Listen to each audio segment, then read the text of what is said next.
안녕하세요. 세계를 읽다 셰익스피어입니다. 한국 언론이 소개하지 않는 다양한 뉴스를 대신 읽어드립니다. 함께 세계를 읽으러 가볼까요? 여러분, 지금 이 순간 중국에서는 공무원들이 월급을 받지 못해 청사를 점거하고 농성하는 일까지 벌어지고 있습니다. 세계 2위 경제대국 중국에서 말이에요. 더 충격적인 건 중국 지방정부와 LGFVG 방융자 플랫폼에 숨겨진 부채가 66조 위안, 우리 돈으로 약 1경 2천조 원에 달한다는 사실입니다.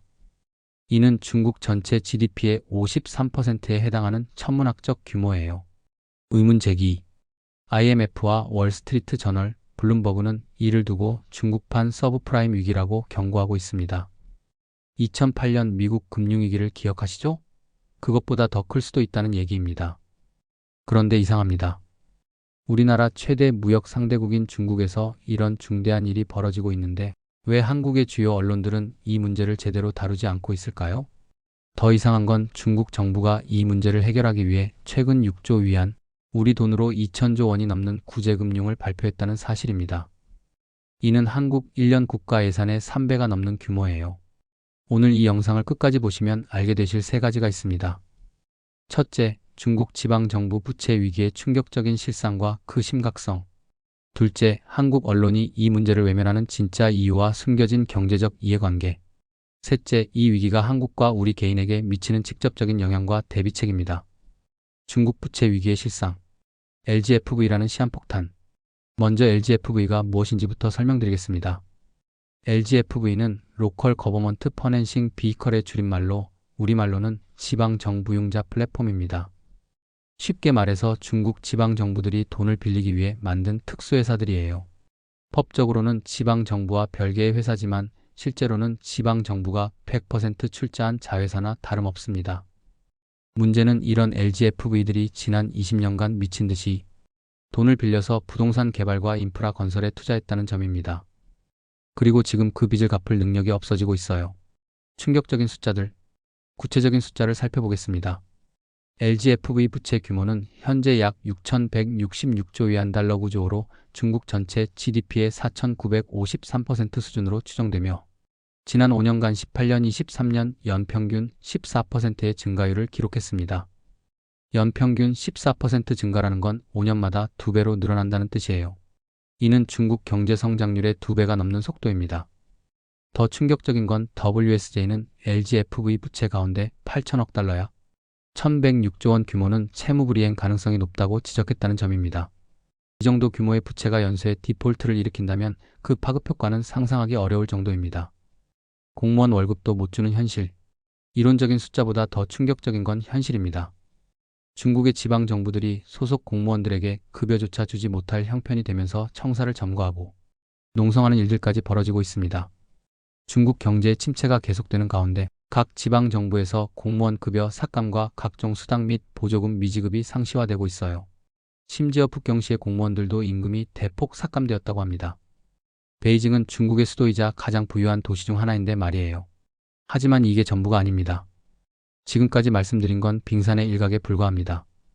실제 상황은 훨씬 더 심각해요. 중국 정부가 공식적으로 인정하지 않는 숨겨진 부채들이 훨씬 더 많기 때문입니다. 골드만삭스는 중국 금융기관에 관한 보고서에서 LGFV 등 숨겨진 부채를 포함한 중국 지방정부 채무 총액이 약 23조 달러 약 3경 600조 원에 이를 것으로 추산했습니다. 3경 600조 원이라는 건 상상하기도 어려운 규모예요. 한국 GDP의 20배가 넘는 금액입니다. 침묵의 이유들. 한국 언론이 외면하는 이유. 그렇다면 왜 한국의 주요 언론들은 이런 중대한 문제를 제대로 다루지 않고 있을까요? 여러 가지 이유가 있어요. 첫 번째는 복잡성의 문제입니다. LGFV, 지방채, 그림자 금융 같은 용어들이 일반 독자들에게는 생소하고 복잡해요. 기자들도 이런 복잡한 금융 구조를 완전히 이해하고 설명하기가 쉽지 않습니다. 두 번째는 중국 당국의 정보 통제입니다. 중국 정부는 이런 민감한 경제 정보를 철저히 통제하고 있어요.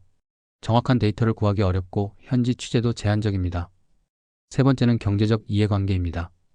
한국의 많은 기업들이 중국과 긴밀한 사업 관계를 맺고 있어요. 중국 경제에 대한 부정적인 보도가 이런 사업 관계에 악영향을 미칠 수 있다는 우려가 있습니다. 더 깊은 문제 한중 경제 의존도. 하지만 가장 근본적인 이유는 한중 경제 의존도의 문제입니다. 중국은 한국의 최대 무역 상대국이에요. 2023년 기준으로 한중 교역량은 1,556억 달러에 달합니다. 우리나라 전체 교역량의 20%가 넘는 비중이죠. 만약 중국 경제 위기가 현실화된다면 한국 경제에 미치는 타격이 너무 클 것이라는 우려가 있어요. 그래서 언론들도 섣불리 부정적인 전망을 내놓기 어려운 거죠. 중국 정부의 구제금융 발표. 최근 중국 정부가 이 문제를 해결하기 위해 대규모 구제금융을 발표했습니다. 중국 재정부는 지방정부 부채 한도를 늘리기 위해 3년간 6조 위안의 특별 채권을 발행한다고 했어요. 6조 위안이라는 건 우리 돈으로 약 1200조 원입니다. 이는 한국 1년 국가 예산의 2배가 넘는 규모예요. 하지만 전문가들은 이 정도로는 근본적인 해결이 어렵다고 봅니다. 빚을 또 다른 빚으로 메우는 것에 불과하다는 거죠. 서구 언론의 경고. 반면 서구 언론들은 이 문제를 훨씬 심각하게 보고 있어요. 월스트리트 저널은 중국판 서브프라임 위기라고 표현했고, 블룸버그는 중국 경제의 시한폭탄이라고 경고했습니다. IMF도 중국 지방정부 부채 규모는 2023년 기준 GDP 대비 32%에 그치지만 LGFV까지 합칠 경우 85%를 초과할 것으로 예상된다고 발표했어요. 그런데 여기서 정말 중요한 포인트가 나옵니다. 서구 언론들이 이렇게 중국 부채 위기를 부각시키는 것도 순수한 언론적 관심만은 아니에요. 미중 패권 경쟁이 격화되면서 중국의 약점을 부각시키려는 의도도 있거든요. 하지만 그렇다고 해서 문제 자체가 과장된 건 아닙니다. 실제로 중국 내부에서도 이 문제의 심각성을 인정하고 있어요. 부동산 위기와의 연관성. 중국의 LGFV 위기는 부동산 위기와 밀접하게 연관되어 있어요. 중국 지방 정부들의 주요 수입원은 토지 사용권 판매였는데 부동산 시장이 침체되면서 이 수입이 급격히 줄어들었습니다. 반면 LGFV들은 부동산 개발에 막대한 투자를 했는데 부동산 가격이 떨어지면서 투자 손실이 눈덩이처럼 불어나고 있어요. 결국 수입은 줄어들고 지출은 늘어나는 악순환에 빠진 거죠. 한국과의 연관성. 한국도 예외가 아니다. 여러분은 이런 생각을 하실 수도 있어요. 중국 지방정부 부채가 우리와 무슨 상관이냐? 하지만 실제로는 한국도 이 문제에서 자유롭지 못합니다. 첫 번째, 무역 의존도 문제입니다. 중국은 한국의 최대 수출 시장이에요. 한국 전체 수출의 약 25%가 중국으로 향합니다. 중국 경제가 위기에 빠지면 한국 수출도 직격탄을 맞게 되죠. 특히 중간재와 자본재 수출 비중이 높아서 중국의 제조업이 침체되면 한국 수출에 미치는 영향이 매우 클 것으로 예상됩니다. 두 번째, 공급망 연결성입니다. 한국과 중국은 글로벌 공급망에서 긴밀하게 연결되어 있어요. 중국의 지방 정부들이 인프라 투자를 중단하거나 축소하면 한국의 건설 플랜트 기업들에게 큰 타격이 될 수 있습니다. 한국 기업들의 중국 노출도. 한국의 주요 기업들을 살펴보면 중국 노출도가 상당히 높아요. 삼성전자의 경우 중국에서 나오는 매출이 전체의 20% 가까이 됩니다. 현대자동차도 중국 시장에서 상당한 수익을 올리고 있어요. 만약 중국 경제가 급격히 침체된다면 이런 기업들의 실적에 직접적인 영향을 미칠 수밖에 없어요. 금융시장에 미치는 영향. 중국 부채 위기가 현실화되면 글로벌 금융시장에 큰 충격을 줄 것입니다. 첫 번째, 한국 증시에 미치는 영향. 외국인 투자자들이 아시아 신흥국에서 자금을 빼내는 현상이 나타날 수 있어요. 한국도 예외가 될 수 없죠. 두 번째, 환율에 미치는 영향. 중국 위안화가 급락하면 원화도 덩달아 약세를 보일 가능성이 높습니다. 이는 수입물가 상승으로 이어질 수 있어요. 세 번째, 금리에 미치는 영향. 글로벌 금융 불안정성이 커지면 한국도 통화 정책에서 더 신중한 접근이 필요해질 것입니다. 한국 정부의 대응 방향. 한국 정부도 이런 리스크를 인지하고 있어요. 최근 수출 다변화 정책을 강화하고 있는 것도 중국 의존도를 줄이려는 노력의 일환입니다. 하지만 단기간에 중국 의존도를 줄이기는 어려워요. 대안시장을 찾고 새로운 공급망을 구축하는 데는 상당한 시간이 필요하거든요. 이 부분은 정말 중요하니까 놓치지 마세요. 한국이 주목해야 할 점은 위기를 기회로 바꿀 수 있다는 것입니다. 중국 기업들이 어려움을 겪을 때 한국 기업들이 그 자리를 대체할 수 있는 기회가 생길 수도 있어요. 실제로 일부 글로벌 기업들은 이미 중국에서 다른 국가로 생산 기지를 이전하고 있습니다. 한국이 이런 기회를 잘 활용한다면 오히려 도약의 발판이 될 수도 있어요. 부동산 시장에 미치는 영향. 중국 부채 위기는 한국 부동산 시장에도 영향을 미칠 수 있어요. 중국인들의 한국 부동산 투자가 줄어들 가능성이 높습니다. 특히 제주도나 강남 등 중국인 투자가 많았던 지역에서는 이런 영향이 더 클 것으로 예상돼요. 반면 중국 경제 위기로 인한 글로벌 자금 이동이 일어날 경우 상대적으로 안전한 한국 부동산으로 자금이 몰릴 가능성도 있습니다. 개인이 할 수 있는 대비책. 그럼 개인 차원에서는 어떻게 대비해야 할까요? 첫째, 중국 관련 투자 비중을 점검해 보세요. 중국 주식이나 중국 관련 펀드에 투자하고 계신다면 비중 조절을 고려해 볼 필요가 있어요. 둘째, 환율 리스크에 대비하세요. 원화 약세 가능성에 대비해서 달러나 유로 등 외화 자산 비중을 늘리는 것도 고려해 볼 만합니다. 셋째, 중국 관련 업종 종사자라면 대안을 준비하세요.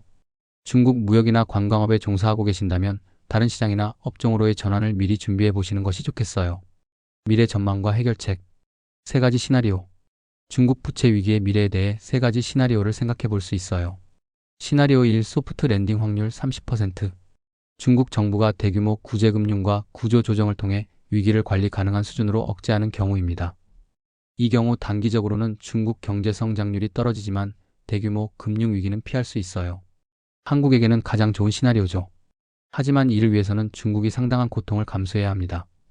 부동산 시장의 추가 조정, 지방정부 구조 조정, 일부 LGFV의 정리 등이 필요해요. 시나리오 2, 부분적 위기 확률 50%. 일부 지역과 LGFV에서 연쇄 디폴트가 발생하지만 전국적인 금융위기로는 번지지 않는 경우입니다. 이는 가장 가능성이 높은 시나리오로 보입니다.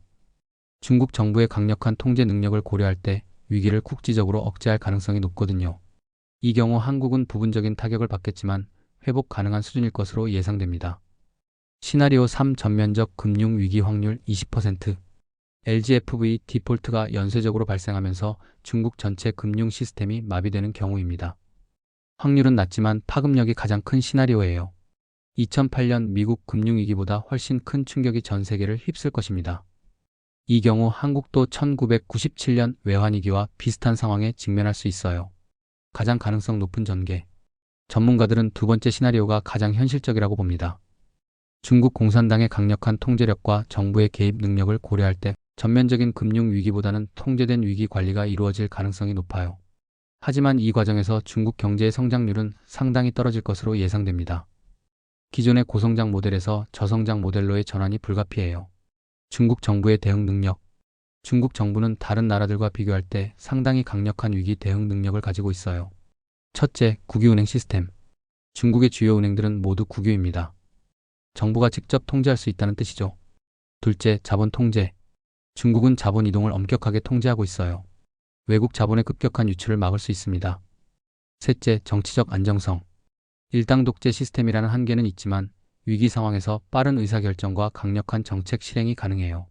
지금부터 나오는 내용은 아마 여러분이 처음 들어보실 겁니다. 실제로 중국 정부는 이미 비공식적으로 일부 LGFV의 구조 조정에 착수했습니다.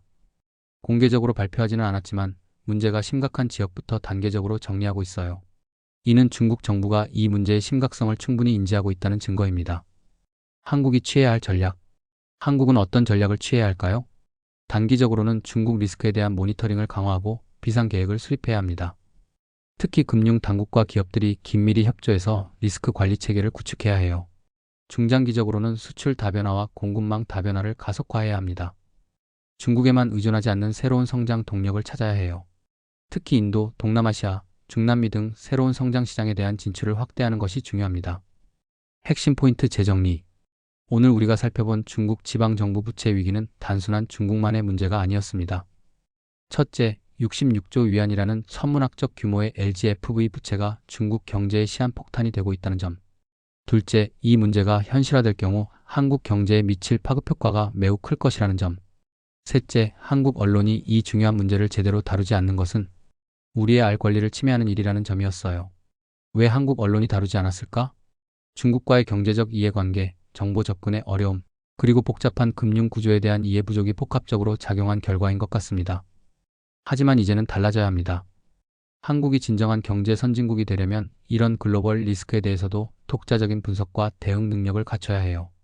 여러분의 생각은? 여러분은 어떻게 생각하시나요? 중국 부채 위기가 정말 현실화될 것이라고 보시나요? 아니면 중국 정부가 잘 관리할 것이라고 생각하시나요? 그리고 개인적으로는 이런 위기에 어떻게 대비하고 계신가요? 투자 포트폴리오 조정, 대안시장 모색 등 다양한 방법이 있을 텐데요. 특히 중국 관련 업종에 종사하시는 분들의 현장 목소리가 궁금합니다. 실제로 어떤 변화를 체감하고 계신지 댓글로 들려주세요. 다음 영상에서는 또 다른 충격적인 미보도 이슈를 다룰 예정입니다. 글로벌 물 부족 위기가 어떻게 전 세계 분쟁과 경제에 영향을 미치고 있는지, 그리고 이것이 한국에게 어떤 의미인지 알아보겠습니다. 역시 한국 언론에서는 단편적으로만 보여주고 있어요. 셰익스피어와 함께 다음에는 어떤 문제가 있는지, 어떻게 우리는 위기를 대응해 나갈지 알아보겠습니다. 구독과 알림 설정 잊지 마시고 세계를 읽는 여러분이 되시길 바랍니다. 셰익스피어와 함께 읽으면 더 좋아요. 감사합니다.